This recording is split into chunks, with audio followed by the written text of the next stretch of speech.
கேண்டலுமே வந்து ஒரு reflection of open close high and low. அது வந்து நாம பாத்தீங்கன்னா டைம்ல வந்து கரெக்டா ஓப்பன் க்ளோஸ் ஹை அண்ட் லோன்றது தான் நார்மல் கேண்டில்.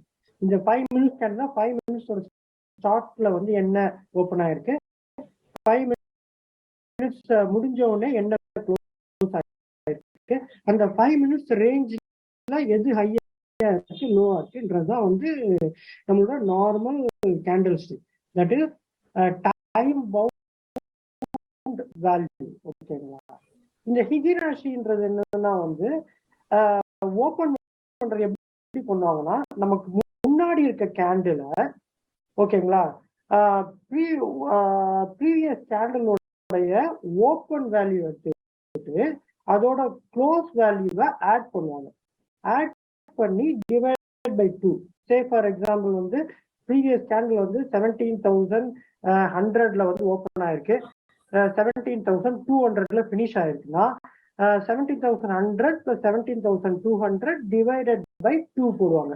போட்டீங்கன்னா 17,150 வரும். ஸோ அடுத்த கேண்டில் எங்க ஆரம்பிக்கும்னா இக்கினாஷில 17,150ல ஆரம்பிக்கும். ஆனா ரியல் கேண்டில்ல 17,200ல முடிஞ்சதுனால நெக்ஸ்ட் கேண்டில் 17,200ல ஆரம்பிக்கும். புரியுதுங்களா அந்த வித்தியாசம்? இது வந்து ஸ்டார்ட் வித் ஓப்பன். சரி, ஹிகிராஷி அப்புறம் எங்க போய் க்ளோஸ் ஆகும் அப்படின்னா வந்து அது என்ன ஆகும்னா கரண்ட் பார்ல இருக்கிற ஓப்பன் எங்க ஆரம்பிச்சிச்சோ 17,150 வச்சுக்கோங்க, அதுல ஓப்பன் ஆயிருக்கு. அதுக்கப்புறம் அந்த அந்த 5 மினிட்ஸ்ல எங்க க்ளோஸ் ஆயிருக்கு அதோட ஹை லோ இது எல்லாத்தையும் கூட்டி 4ஆல டிவைட் பண்ணும். ஓகேங்களா?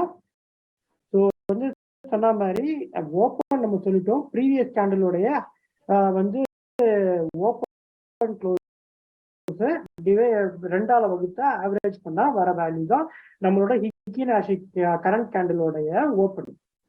ஹிகினாஷியோட கரண்ட் கேண்டில வச்சுதான் க்ளோசிங் வேல்யூ வரும். எப்படி வரும்னா அந்த கரண்ட் ஹிகினாஷி கேண்டிலோட ஓப்பன் பிளஸ் வந்து க்ளோஸ் பிளஸ் ஹை லோ, இது நாலுத்தையும் பார்த்து இருக்கிறதே 4 வேல்யூ தான். அந்த 4 வேல்யூத்தை 4ஆல டிவைட் பண்ணி கொடுக்கறதா